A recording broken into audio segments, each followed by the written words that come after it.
Ya, keluarga Indonesia kembali lagi di Kumpul Keluarga bersama saya Astia Dika dan juga Antijo. Kita masih membahas tentang curhat anak tentang lawan jenis.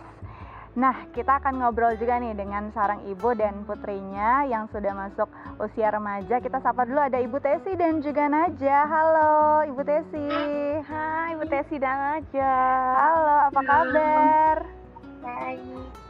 Oke, nah ini Naja usianya berapa tahun ya Ibu Tesi ya? 14. 14, jadi sebenarnya udah masuk usia remaja.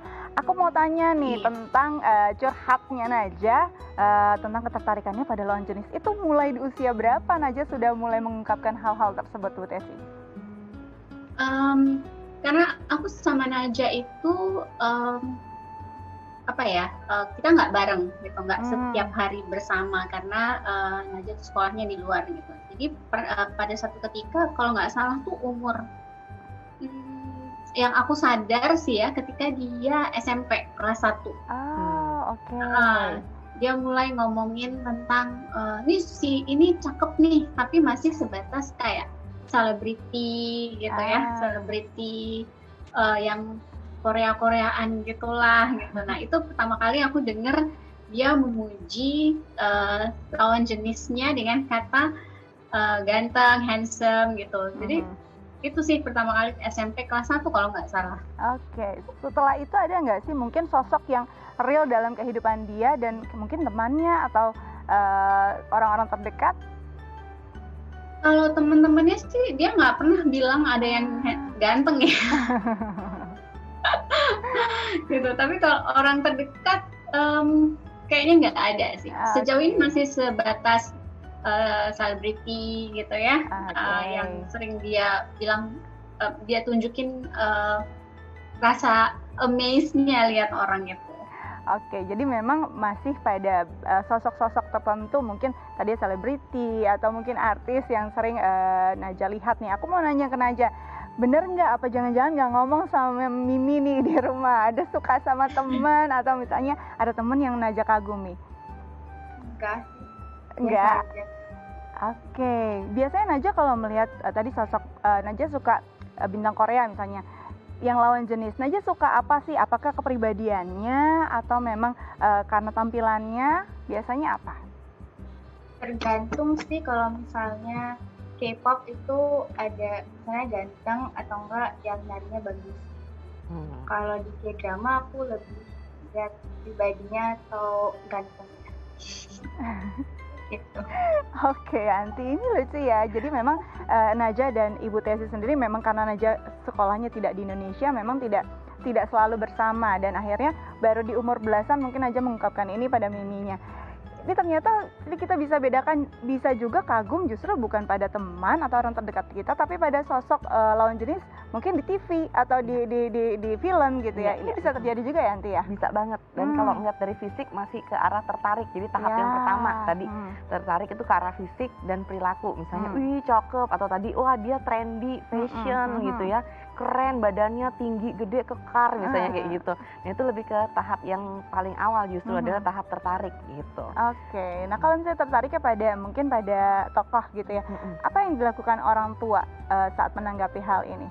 Apakah ikut juga, misalnya kalau anakku suka siapa gitu, aku biasanya ikut nonton, oh yang ini orangnya gitu. Apakah hal-hal semacam itu yang perlu dilakukan nanti? Betul banget. Jadi sesuai dengan Dika tuh saya setuju banget. Jadi justru kita merasa bahwa oh ya yang mana yang iya sih emang ganteng sih gitu. Jadi kayak kita kebawa asik aja sama remaja.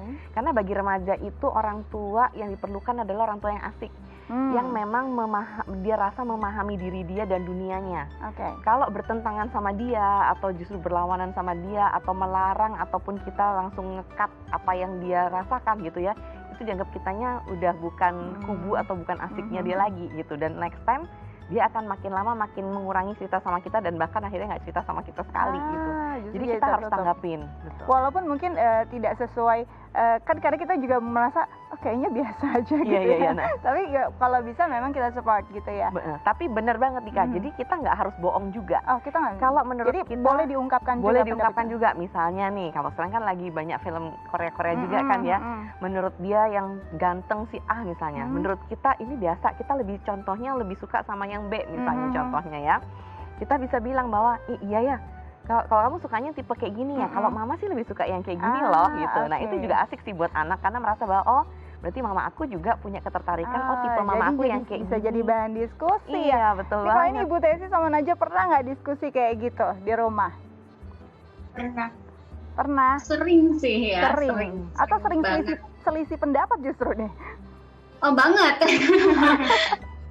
Karena benar kata Auntie Jo tadi, sometimes kita perlu menunjukkan bahwa kita juga tertarik gitu ya sama apa yang mereka suka. Kalau aku sih sebenarnya berusaha menunjukkan ketertarikan dalam arti kata agak kepo gitu ya, pengen tahu gitu kan ya, apa sih gitu kan ya. Gitu. Nah, tapi ketika menurut aku apa yang dia bilang itu enggak, misalnya kayak dia bilang, ini orangnya ganteng ya gitu.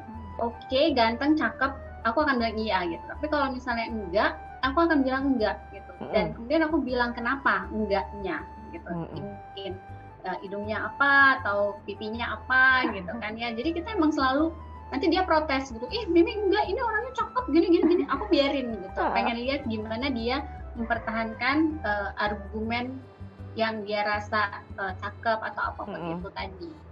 Oke, ini lucu ya, karena memang usianya sudah cukup remaja yang bisa berargumen. Dan ini bisa jadi satu perbincangan yang menarik sebenarnya. Tapi bagaimana biar tidak ada konflik, Anti? Bagaimana caranya? Nah, sebetulnya kalau konflik tadi yang diberikan contoh ya sama Bu Tesi itu bagus sekali tadi. Makanya saya bilang bahwa nggak harus kita ngebohong atau maksain. Kalau memang menurut kita itu kurang bagi kita, kasih tahu di mananya gitu ya. Dan konflik itu ada macam-macam, karena ada konflik yang istilahnya membangun ya. Jadi artinya pada saat kita memang bukan hanya tentang lawan jenis aja, tapi misalnya dalam hal apapun kita misalnya tidak sependapat sama remaja kita, kita boleh mengungkapkan dari sisi kita itu kenapa kita nggak sependapatnya. Nah pada saat itu misalnya remaja tidak setuju, nggak masalah, tapi di situ dia akan belajar bahwa oh nggak semua orang memang harus setuju sama aku gitu. Dan karena orang itu punya hal yang berbeda. Contohnya misalnya, oh iya mama memang nggak suka sama si A karena menurut mama memang tipenya dia adalah bukan seperti itu. Dia lebih suka misalnya contohnya yang lebih ke arah yang potensinya banyak gitu dibandingkan lebih dari sekedar cuman fisik aja misalnya. Sedangkan aku lebih lihat fisik, kalau potensinya misalnya belakangan, nah nggak masalah gitu. Tapi di situ dia akan belajar bagaimana cara dia juga menghargai pendapat orang, menghargai hal yang berbeda dari pendapat dia. Itu jadi satu pelajaran baru. Jadi tadi mulai dari mungkin cerita-cerita yang ringan, akhirnya ada pelajaran baru dalam interaksi anak dan orang tua ya. Betul. Nah, Ibu Tesi mungkin ada nggak yang ingin ditanyakan nih sama Auntie Jo terkait mungkin cara pola asuh pada remaja khususnya di tema kita hari ini? Iya, Auntie Jo. Kalau biasanya aku sama Najwa ini, karena aku sering nge-treat dia tuh kayak teman sendiri gitu ya. Jadi apapun aku selalu berusaha memberikan contoh ke dia gitu. Jadi mengajarkannya tuh lewat contoh. Tapi kadang-kadang tuh namanya manusia ya suka bablas sendiri gitu. Gimana caranya supaya kebablasan aku itu juga bisa di cover dengan cantik dan jadinya nggak ditiru gitu loh. Cara ngomongnya tuh gimana? Contoh kebablasannya kayak gimana Bu Tesi? Misalnya kayak kalau ngomong misalnya gitu ya, kalau ngomong sama orang harus yang lembut, sopan gitu ya. Tapi sebenarnya kadang aku juga suka over control gitu kan, suka ngamuk-ngamuk atau ngomel-ngomel gitu kan, dan itu kan sometimes it's beyond control gitu ya. Dan takutnya juga dia mencontoh itu karena kita tuh bener-bener deket banget gitu. Nah, gimana caranya aku ngasih tahu bahwa there is something yang kamu nggak boleh contoh. It's like my mistake and this is beyond my control gitu. Nah itu gimana caranya?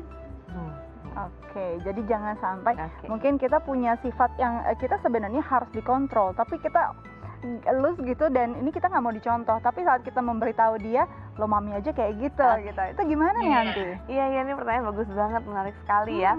Jadi kalau memang kita sadar bahwa kita telah melakukan kesalahan atau kita melakukan sesuatu yang berbalik dengan apa yang kita katakan, kita harus berbesar hati untuk minta maaf dulu nih.